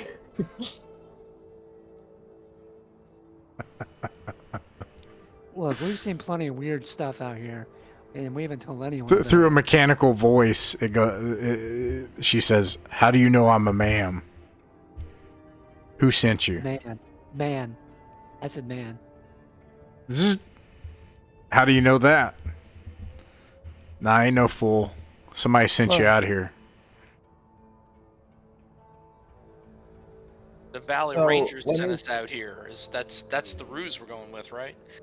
Yeah. We'll lay out our lie. Okay. I ask her if she's familiar at all with let me see what my notes on them are. Wanna not just Would her voice have had any Okay. gender distinctions? I like to With think that it's mask? almost like Fallout, where it has like it warbles your voice, in like Fair a enough, a okay, menacing yeah. way, or like So I Warhammer. wouldn't know. Not Warhammer, but like Fallout, Boba Fett or Stormtrooper. Yeah, something like that. Yeah. The Enclave Drill Yeah. Sergeant. Yeah. Are you familiar at all with the folks called the Valley Rangers? They're way out east from here. Those fools. That's why I came Well, out I here to wouldn't talk go to that- you. I wouldn't go so far as to call them foolish, although they're certainly set in their ways. Not my type, but who am I to judge? I hate to tell you this, but this planet's about to get real rough. Might be best you find a place to hide too. I think a lot of those Valley Rangers are going to die. I know that they mean well, but the whole planet's Well- decided that it ain't okay anymore with how things are. I guess I understand what with whoever those interlopers are that came in here and started stirring things up. Ever since things got... They're offering us a whole heap of help to just go in here and grab what they're asking for. So if they're dead in a week, that shouldn't affect us none. But we're professionals. We want to do right by them. I see what you mean. You're here for those juvenile polyps. Yeah, that's what they said we'd find out here. Well, I hate to tell you this too, but I took a look at the stalks of those polyps. A bunch of jackasses came out here and cut them down. Really? Yeah, What's up? Who would do that? there's not one left. What kind of assholes would do something like that? I hope you understand my not just taking your word for it without a little bit of evidence. She At the very least, she says, "Come on in," and guides you in, and we're gonna need to at least take evidence to show off to them, that such the case is true. she walks ahead of you in the dark for 10-15 minutes. We're making progress. This isn't great, but we're making progress. All right. We will look around for these polyps that we know are Yeah. deers. Yeah. She brings you to the place that you came before, an area in the back where those people were, and the polyps and the stalks are all gone, and they've been withered in the past few weeks.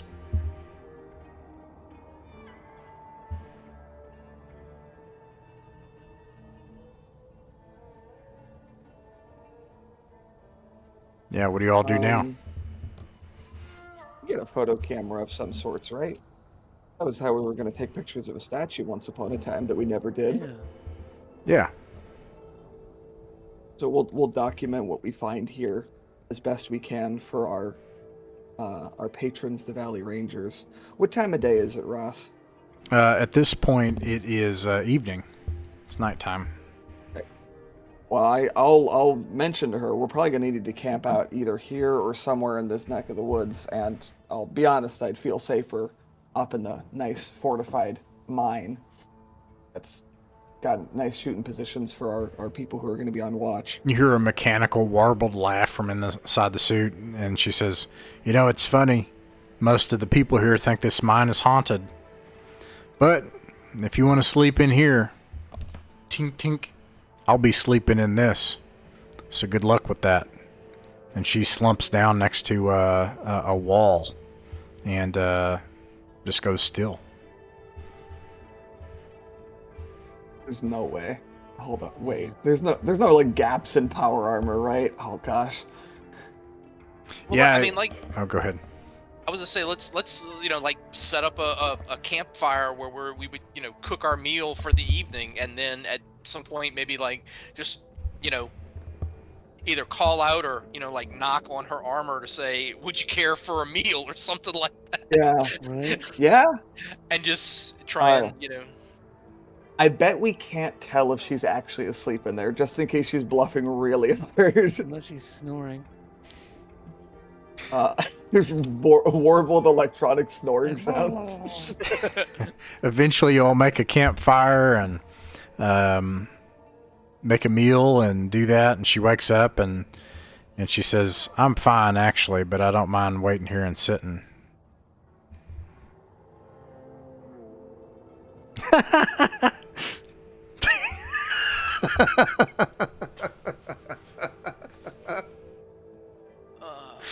Oh man, you could just like turn around and leave and be like, "Okay, thanks, nice to meet you." have a nice lunar apocalypse. Any other ideas? I'm gonna be an annoying roommate. I'm gonna keep trying to initiate conversation with her, and like with each step, get a little more friendly. Yeah. I don't care how pathetic it comes off, because I'm sure she's not gonna be that receptive to it. But I'm gonna keep trying. I'm gonna ask her like, so what's your plan when everything here goes to hell? You got a ticket off world? Yeah, let's do that. Now we only have 6 minutes, all right? So there's a couple things, but we could end here if it gets to that. So let's try this. I'm gonna say I know her social score, all right? And I'm gonna have you try to roll below your social, but you have to roll above her roll. This is good, if this makes sense. It's because she's going to be doing something too. So if you want to play this game, she's going to play it too. She's smart. All right, here we go.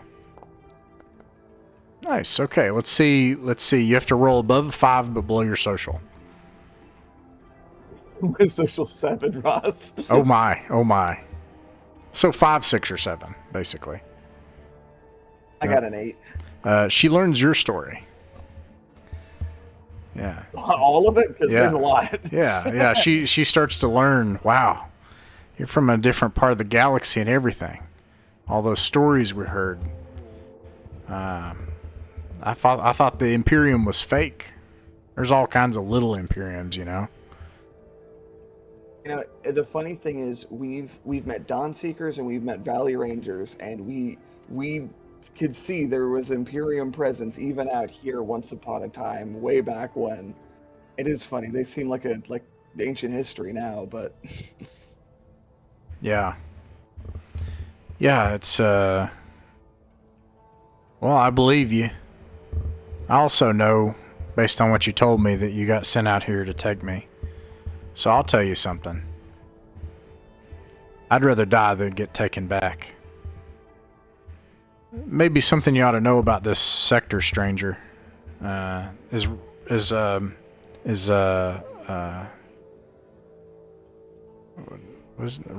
Is Radamant still awake? Yeah, I'm here. Yeah. Okay. Your friend there, he might know, but there's ways things work out here, and life can be what it is if you can fit in how things work, but if you don't, life don't work. And